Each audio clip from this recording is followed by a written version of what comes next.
Hey everybody, Steve here, and I wanted to give you a little slideshow with some narrative of the Gretsch factory tour that I took last week. I was down at Gretsch the 1st, 2nd, and 3rd of April, and it was a great time. We went through, and you can see there were some shelves backed up there, and here's an area where part of the work gets done in the factory itself, where they do some of the drilling and the like. Paul Cooper and his team is just a terrific group of people. Here's some more of the shells. When we talk about a shell bank, this redefines the word shell bank. They've got a ton of shells here for USA Custom and the Brooklyn Series drums, because that's what's made at this factory. And that's what you're looking at right here. Shells that are kind of prepped and ready to be made into USA Custom kits and Brooklyn kits. And it's a beautiful thing to see. It's much larger than it was last time I was down, which was, believe it or not, 6 years ago. I can't even believe it was that long ago. As you can see, there's just shells as far as the eye can see, which is a beautiful thing. We're going to walk you through this. This is Paul, and Paul's working in one of the sanding rooms. And this is old equipment, but he's made it work and continues to make it work. Paul Cooper, he's the guy that heads up the operation that's now expanded from 6 people to about 16 people. And this is Paul sanding the outside of the shell on one of the machines that they've got as well.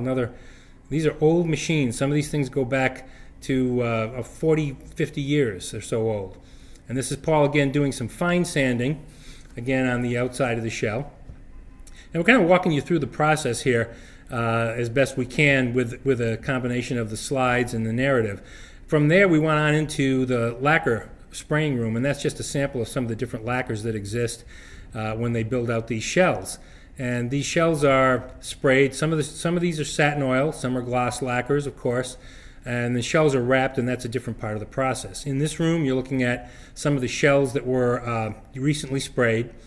Here's a Tony Williams yellow and a walnut, and there's a nice kind of a fade, a burst fade in there. And these are all stacked after they've been sprayed, waiting to go on to the next level of production here. And here's some bird's eye maple shells from the first version of the 130th anniversary kits going out. That these shells had just been spray lacquered, and we're going to see the lacquer spray booth in a minute. Again, here's some more shells that have been worked on, different finishes. It's a really interesting process. Some of the people here have been here a very, very long time, and they're really dedicated to what they do. It's great to see it. This is the spray booth. This is where the clear lacquer is being sprayed on. In this particular case, it's clear gloss lacquer going on. But they also will do the shells by hand in this same area, where they're actually applying coats of lacquer to the shell and then letting it dry.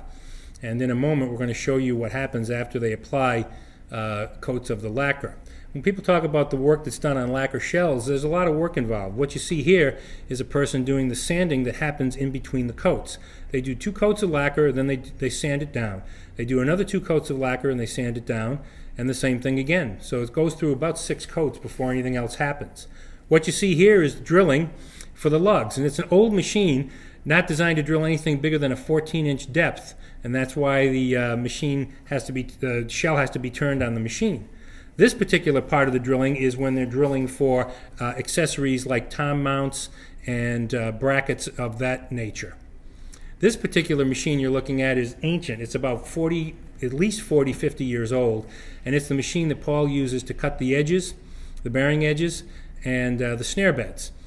And then once that work is done, you've got a shell buffer here, and this is again another ancient machine where they'll come over and they'll buff this shell on different buffing wheels, and you'll see Paul doing it in a second here.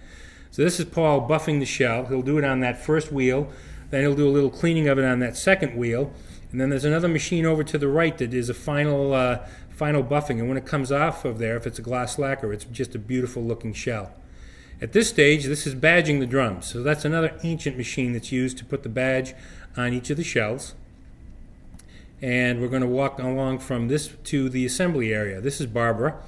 And she wanted to meet me because she wanted to meet that guy that gets all the drum sets with the tone controls and all the other things that have to get assembled. But this is the assembly area where they're putting the lugs on.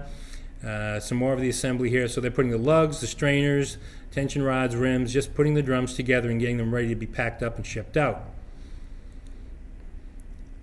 See what we've got next here. All right, next, this is Keith Carlock. Keith was down at the meeting with us as well, and Keith played for the group, and he was fabulous, and he's such a great guy. Lives here in New York, so we spent a little time with Keith. And that's just me, yours truly. Paul Cooper brought in his 1947 Gretsch kit, which you'll see a better shot of in a minute. And I got to play it. And here's Paul sitting behind his own 1947 Gretsch kit, which was just an absolutely killer kit that he restored. It's a beautiful set. So there you go. That's the tour. Hope you enjoyed it. And you can always reach us at www.maxwelldrums.com. Gretsch Factory Tour. Thanks, everybody.